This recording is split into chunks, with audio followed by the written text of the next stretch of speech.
Hey folks, welcome back to the channel. So a ton of new stuff got announced today. Actually, if you're watching this video, it got announced yesterday. That being said, we have a ton to unpack. Before we get into it, if you're not already, consider following us on Instagram and Twitter for all our latest updates, as well as supporting us on Patreon for kind of behind the scenes access and to support us.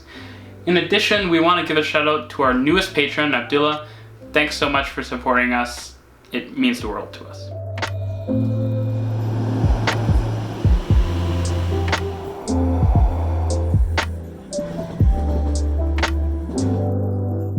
So I bet you guys are expecting me to just go into a long tirade about the Ontario line. I do have a lot to say about the Ontario line, but actually there was a big piece of transit news that pretty much flew under the radar today because it got announced right after the Ontario line and the city stuff all happened.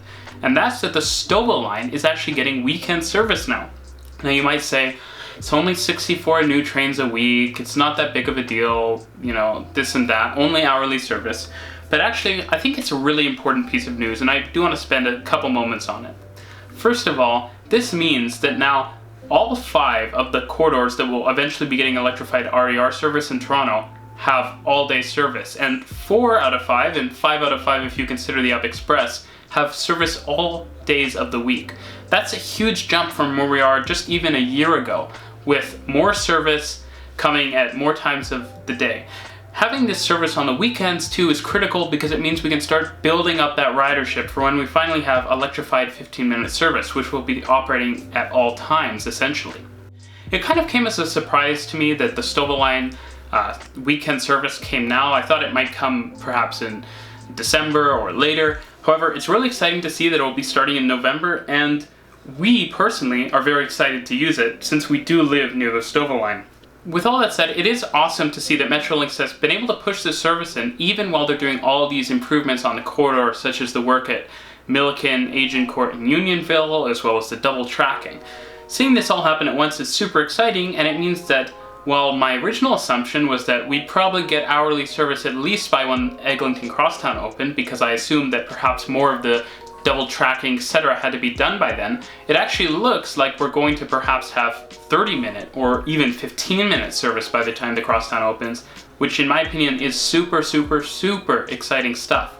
Now, before I kind of finish off, I just do want to mention that, as I said, this is really the precursor to RER. While we're all talking about things like the Eglinton Crosstown, Finch West, Ontario Line, Scarborough Subway, Eglinton West, Waterfront Transit, we forget that Go RER, which is actually a pretty significant project within Toronto. There's numerous big pieces of infrastructure, new stations, new connections, electrified transit, electrified trains. We tend to forget that RER is even happening in the background. And with all the new projects opening, RER included, over the next decade, there's going to be huge new transit projects opening pretty much every single year, and it will be really exciting to cover. So, of course, stay tuned to the channel if you're interested in that. Now, of course, I'd love to talk more about the Stouffville Line, but there is just a lot to unpack here. So, in Ontario Line news, what happened, as many of us actually expected, the Ontario Line was endorsed by the city in kind of an in-principle way. The city said, well, we're not 100% sure of some of the details of the Ontario Line. In principle, since it's going to extend transit farther than the Relief Line, and it's going to do so at less cost to the city, thanks to the fact that the province is actually picking up the capital cost on both the Ontario Line and the Scarborough Subway extension, the project just looks fantastic from the city's perspective.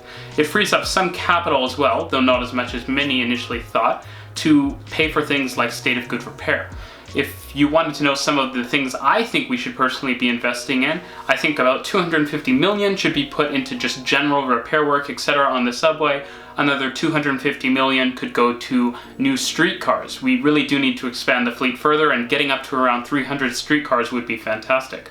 Another great use of those funds would be platform screen doors at key stations. Some of those stations that come to mind would be Finch West, Eglinton West, Cedarvale, Spadina, St. George, Bloor Young, Union, as well as Finch and Eglinton.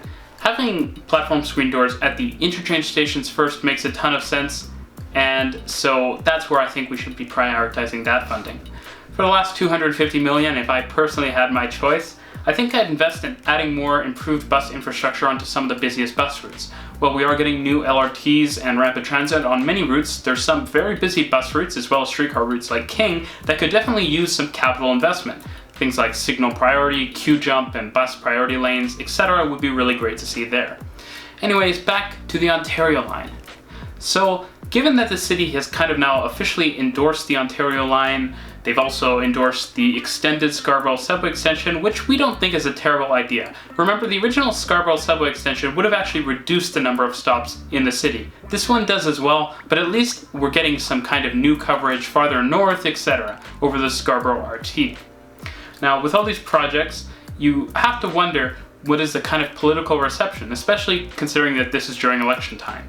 Well, we aren't really a political channel, and so I really don't love to jump into political topics, but I will say that it's incredibly frustrating to see numerous politicians from more than one party, is what I'll say, on the internet, on Twitter, complaining and saying, we don't know this about the Ontario Line, or the Ontario Line is not feasible, or it can't be constructed.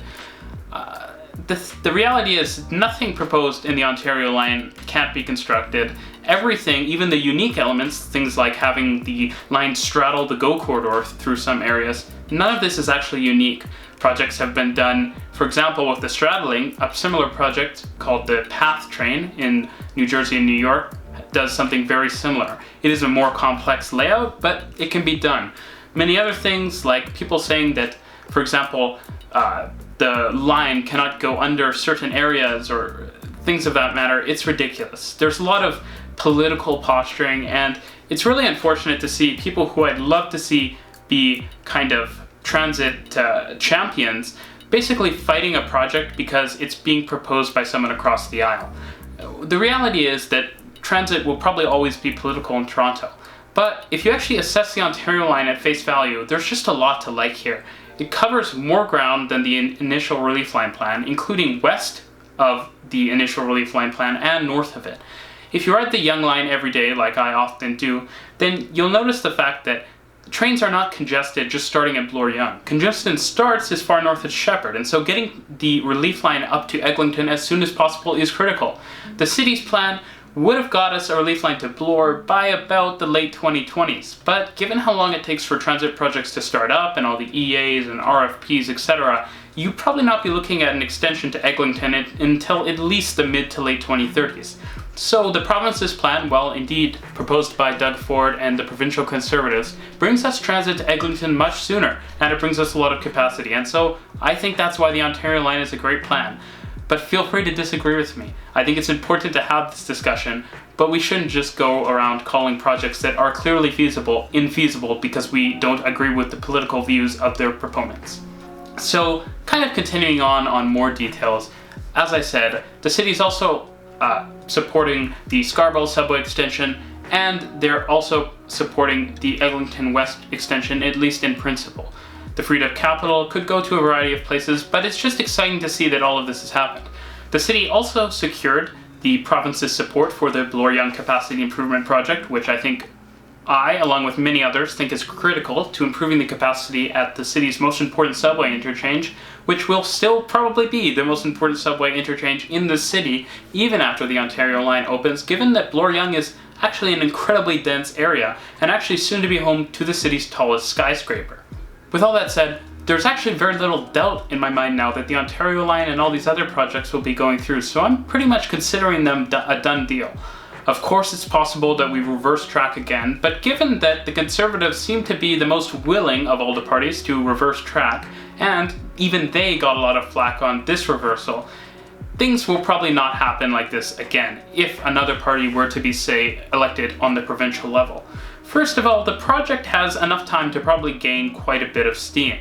It's also been kind of formally supported by the federal Liberals and the federal Conservatives, despite some of the silly political talk I was talking about before, which means that at this point, the line is pretty much funded and ready to go.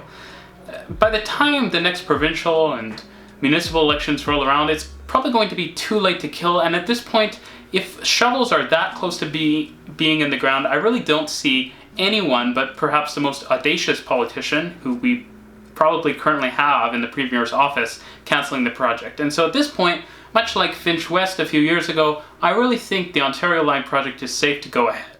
So to sum it all up, I think today's transit announcements are probably the biggest transit announcements we've had in quite literally years. While the actual announcement of the projects was definitely significant, the fact that now it seems like they're actually going to be built because the support is there is perhaps even more significant. Along with that, of course I love the fact that the Stouffville Line got weekend service, and I think that that's quiet, and the way that GO often expands service and has been growing has been very quiet. Things like the Georgetown South, numerous grade separations, increased capacity at Union, more service. It's all happening quietly in the background. So as we talk about Ontario Line, Eglinton, Bloor, Yonge, all these different lines being built, RER is still happening in the background. So there's going to be a ton more to discuss in the future. Anyways, I hope you guys enjoyed the video. I hope you're excited that Toronto is finally getting a relief line, whether you want to call it the relief line or not. It's exciting to see that Toronto is finally on the path to have a transit system that's competitive with pretty much the best cities in North America, besides perhaps New York City. Mexico City and Chicago kind of look out, because Toronto's transit system, with all these upgrades in the works, is probably going to be on the scale of both those systems soon enough. And I can imagine it overtaking them with things like GO RER and potential VIA improvements coming along. So I think that's it for today, guys. Again, thanks for watching. As always, if you enjoyed the video, go drop a like below, leave a comment, tell us what stuff you're excited for in these plans, tell us what stuff you hate about these plans. But as always, thanks for watching. See you in the next one.